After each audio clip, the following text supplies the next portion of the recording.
Non, mais ce que je trouve personnellement satanique, c'est qu'aujourd'hui, ces revendications plutôt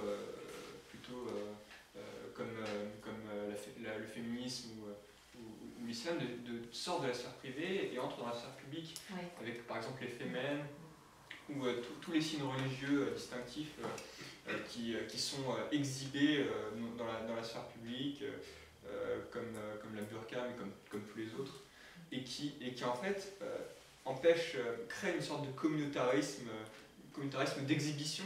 Aujourd'hui, on est fier d'exhiber notre différence, même si elle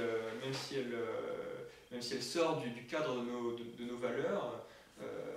On est fier d'exhiber tout ça, et finalement on crée une sorte de communautarisme artificiel, communautarisme latent, et en fait ça empêche une sorte de réconciliation nationale autour de notre État.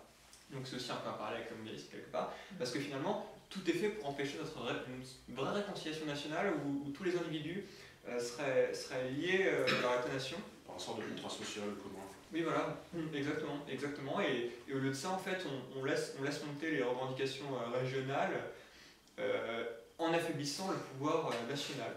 Qu'est-ce que vous préconisez là, dans des cas comme ça, des situations comme ça? Eh bien, de la religion, par exemple. Oui. Eh bien, de garder la religion dans la sphère publique et de ne pas laisser la sphère dans la sphère privée, pardon, Oui, et voilà. de ne pas et de ne pas laisser la sphère publique, d'avoir une sphère publique neutre, c'est-à-dire d'interdire tous les signes religieux distinctifs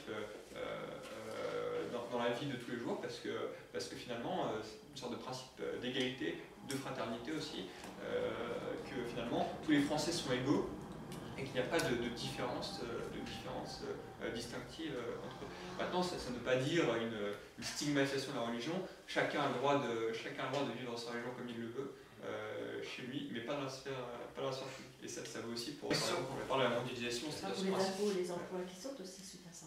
Ce principe de globalisation de la communication, par exemple, ça on peut pas y échapper bien sûr.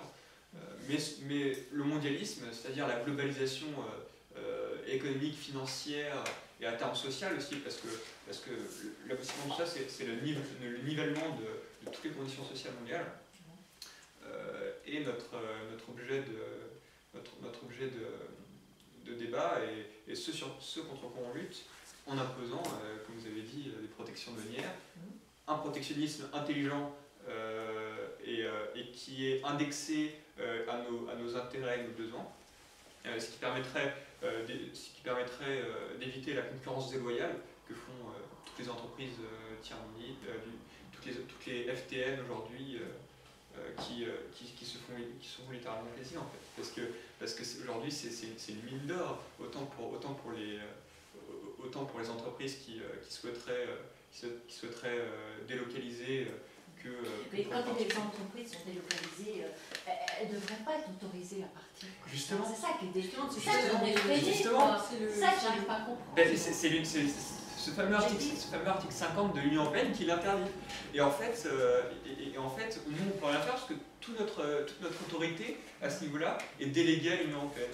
C'est des dirigeants qui n'ont pas été élus en plus par le peuple français. C'est le droit européen qui prime sur notre constitution. Exactement. Oui, bah oui, ça. Exactement. Non, Oui. voilà.